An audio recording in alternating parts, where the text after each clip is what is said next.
अब हम देखते हैं फाइलम सिलेंट्रेटा। फाइलम सिलेंट्रेटा का भी एक मास्टर कैरेक्टर है, एक मुख्य कैरेक्टर है, एक मुख्य आधार है इस फाइलम का, और वो है इनके शरीर की गुहा जिसको हम कहते हैं सिलेंट्रॉन। तो सिलेंट्रॉन इनके शरीर की गुहा है, और ये जो शारीरिक गुहा है इसका एक और विशेष भाग है जिसको हम निमेटोसिस्ट कहते हैं या नीडोब्लास्ट कहते हैं उस कोशिका को, और इस कारण भी इस फाइलम को हम निडेरिया भी कहते हैं। ठीक है, तो अब हम बात करते हैं हैबिटेट की। तो इनका ये भी जलीय आवास में रहते हैं, और ये भी खारे पानी में भी रह सकते हैं और मीठे पानी में भी रह सकते हैं।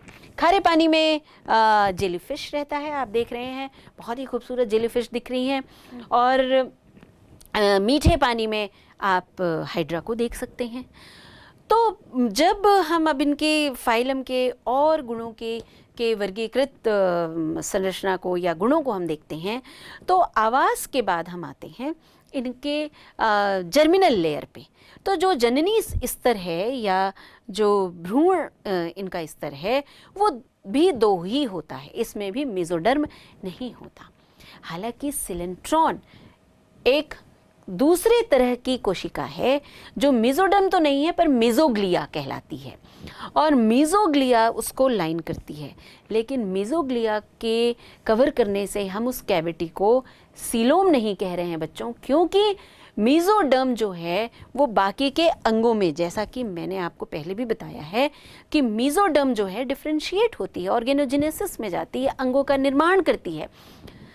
हमारे शरीर में जो हृदय है वो मेसोडर्म का बना हुआ है, पर मेसोग्लिया डिफरेंशिएट नहीं हो सकती।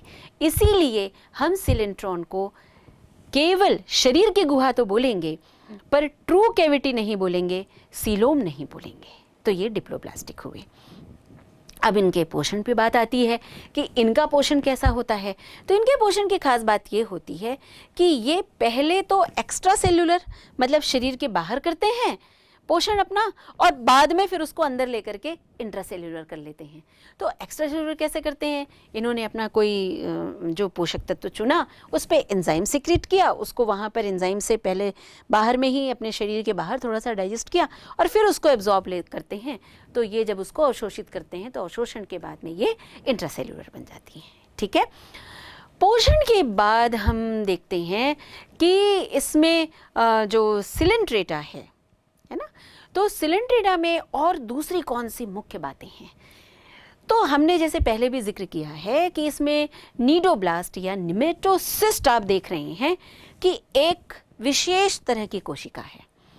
इसके दो स्टेजेस आपको दिख रहे हैं, एक चार्ज्ड और जो एक डिस्चार्ज हो गई है वो दिख रहा है, और एक बिफोर डिस्चार्जिंग स्टेज दिख रहा है। तो इसमें देखिए एक जो हंटर होता है, जो विप होता है, उसके आकार के अनुसार देखिए वो एक बाहर जो डिस्चार्ज हो गई है जो सेल, उसमें आपको एक हंटर नुमा संरचना दिख रही है। उसके नीचे आपको लेसो सेल्स दिखेंगी जो स्प्रिंग की तरह काम करती हैं। वो स्प्रिंग जैसे ही पानी अंदर आता है तो पानी के ऑस्मोटिक प्रेशर से वो स्प्रिंग में एक तरह का हाइड्रोलिटिक प्रेशर दबाव बनता है, और उस दबाव के कारण ये खींच जाती हैं। जब ये खींचती हैं तो ये प्रेशर कहाँ डालती हैं? कैप्सूल जो नुमा स्ट्रक्चर दिख रहा है ये उसमें डालती हैं, और उसके बाद वो जो हंटर नुमा स्ट्रक्चर है जिसको हम फ्लैजिला भी कह सकते हैं, वो तुरंत सडनली खुल के बाहर जाता है, जिसमें एक टॉक्सिन होता है, मतलब जहर होता है, जिसके दो काम होते हैं। या तो ये अपना बचाव कर सकता है, डिफेंस, और दूसरा पोषक तत्व की खोज में भी ये जीव को मदद करता है। आप देखेंगे यहाँ पर स्पाइन लगे हुए हैं, और इस तरह से ये एक तरह का डिफेंसिव मतलब रक्षा करने वाली कोशिका भी है। ये कोशिका की खास बात ये है बच्चों कि जब ये एक बार डिस्चार्ज हो जाता है तो फिर ये वापस शरीर में उपयोग नहीं हो सकता, और इसको बाहर ही उत्सर्जित कर दिया जाता है। आई बात समझ में? तो अब नीडोब्लास्ट की बात हमने अभी देखी कि किस तरह से किस तरह से रक्षक अंग की तरह ये उपयोग में आते हैं। न्यूट्रिशन हमने देखा। अब जो बाकी की जो संरचनाएं हैं, जैसे कि श्वसन तंत्र है या उत्सर्जन है, वो इनका जनरल बॉडी सरफेस से ही, मतलब पानी के करंट के द्वारा ही हो जाता है। इनमें जो बॉडी प्लान होता है वो ब्लाइंड सैक होता है, मतलब केवल एक ही द्वार होता है शरीर का, माउथ और एनस, वो दोनों एक ही द्वार है। वहीं से वो सारे जो पानी का आना जाना या न्यूट्रिशन का आना जाना, वो सब काम उसी से करते हैं। बात आती है अब इनकी विशेष संरचना की। तो बच्चों, सिलेंट्रेट्स जो होते हैं, जो जीव होते हैं, वो इतने मज़ेदार होते हैं कि आपने ऑस्ट्रेलिया एक देश का नाम सुना होगा। जब आप टूरिज़्म पे क्लिक करते हैं तो great barrier reef of Australia सुना होगा, जो कि टूरिस्ट स्पॉट है। वो सिलेंट्रेट्स की ही देन है, जिसको हम कहते हैं कोरल। मतलब इनमें कुछ कोरल्स होती हैं जो कैल्शियम कार्बोनेट का स्राव करती हैं। मतलब कैल्शियम कार्बोनेट का मतलब कड़क जो चूने का पत्थर होता है, उसका स्राव करती हैं, और ये पानी के सरफेस में इस तरह से जम जाते हैं कि ये बड़े बड़े द्वीप नुमा संरचना बना लेते हैं। अब इन कोरल्स के 3 प्रकार होते हैं। पहला होता है कोरल का प्रकार फ्रिंजिंग टाइप, और फ्रिंजिंग जो है वो हवाईयन आइलैंड में देखने मिलता है, फ्रिंजिंग। दूसरा प्रकार होता है आपका बैरियर रीफ।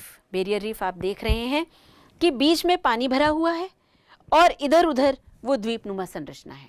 जो बैरियर है, यही great barrier reef of Australia के नाम से जाना जाता है। अब आता है अटॉल, या आप देखेंगे कि घोड़े की नाल की तरह यहाँ पर शेप दिख रहा है। तो ये जो घोड़े की नाल की आकार के जो द्वीप बने हैं, ये छोटे छोटे द्वीप हैं, फिर पानी है, और देख रहे हैं आप कि यहाँ पर किस तरह से फ्लोरा और फौना, मतलब जंतु और प्लांट जो पौधे हैं, वो सब कैसे अपना जीवन जी रहे हैं बड़ी खूबसूरती के साथ में। तो इसका उदाहरण है लक्षद्वीप। ठीक है, अब इसके बाद बारी आती है प्रजनन की।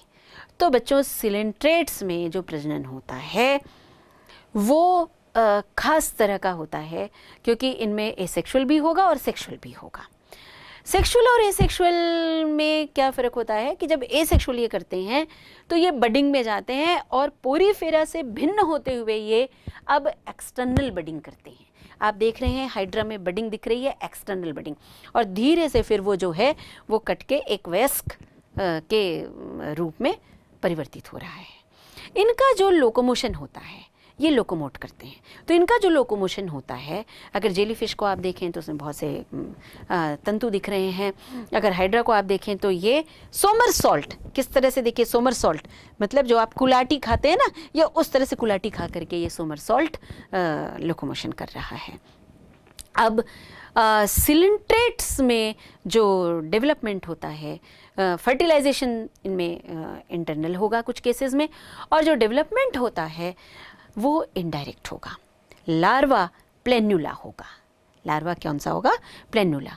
जब बात हम रिप्रोडक्शन की करते हैं तो इसका समापन हम तब तक नहीं कर सकते जब तक कि हम मेटाजेनेसिस या अल्टरनेशन ऑफ जनरेशन की बात ना करें। सिलेंट्रेट्स में 2 मुख्य पॉलीमॉर्फिज्म दिखता है। 2 तरह के शरीर मिलते हैं, एक होता है पॉलिप और दूसरा होता है मेड्यूसी। तो ओबेलिया इसका एक अच्छा उदाहरण है, जो कि मेटाजेनेसिस या अल्टरनेशन ऑफ जनरेशन को ये प्रदर्शित करता है। ओबेलिया में क्या होता है, आप देखिए, ये आपको बना यहाँ पर पॉलिप, एक कलीनुमा जो संरचना दिख रही है, और पॉलिप से आप देखिए मेड्यूसी बन रहे हैं जो छतरी नुमा दिख रहे हैं। और ये जो मेड्यूसी हैं ये मेल और फीमेल होते हैं। मतलब जो पॉलिप है, पॉलिप से मेड्यूसी बने, पर यहाँ पर सेक्सेस का यूज़ नहीं हुआ, तो ये एसेक्सुअली पॉलिप से मेड्यूसा बनते हैं। और मेड्यूसा जो हैं वो देखिए फिर स्पर्म और ओवा बना रहे हैं, और ये जाइगोट बना रहे हैं, और जाइगोट फिर फ्यूज़ हो करके ये डेवलप हो रहे हैं, और प्लेनुला लार्वा आपको यहाँ पर दिख रहा है। और ये प्लेनुला लार्वा फिर से एक बॉडी फॉर्म में, वयस्क में आता है, जो कि पॉलिप बनाता है।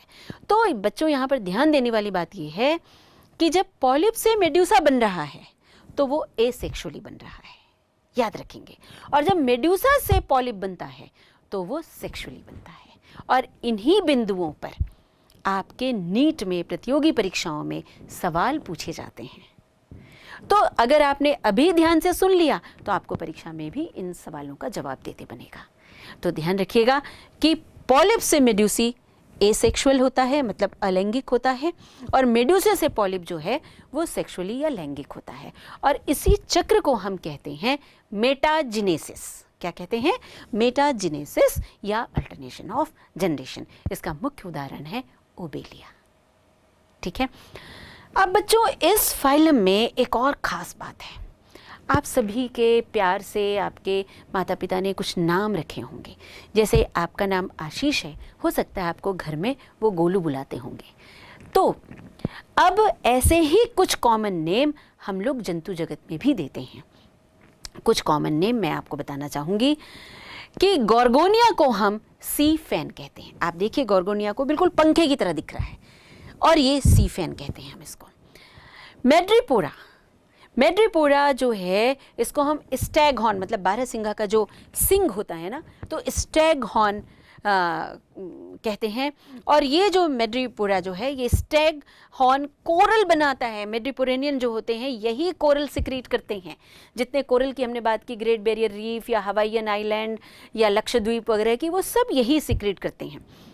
अब देखिए अल्सायोनियम, इनको देखिए खास बात, डेड मैन्स फिंगर, मतलब इस तरह की देखिए कैसे मुड़ी तुड़ी उंगली नुमा संरचना है, अल्सायोनियम। फाइसेलिया को देखिए, कितना सुंदर सैनिक का की तरह वो पूरा बेस लगाया हुआ है वहाँ पर, और उसका ड्रेस ऐसा लग रहा है, इसको कहते हैं पोर्टुगीज मैन ऑफ वॉर। और ओबेलिया को आप देखेंगे तो ओबेलिया में फर दिख रहे हैं, इसलिए हम इनको सी फर कहते हैं। पेनिनसुला को देखिए, ये पेन की तरह पॉइंटेड दिख रहा है, तो हम इसको सी पेन कहते हैं। अब जो मेंड्रीना है इसको हम ब्रेन कोरल कहते हैं। ठीक है। तो इन चीज़ों को आप ध्यान रखेंगे, यही प्रतियोगी परीक्षाओं के नीट के ये मुख्य बिंदु होते हैं। ठीक है। अब बच्चों, इसके साथ ही फाइलम सिलेंट्रेटा यहाँ समाप्त होता है।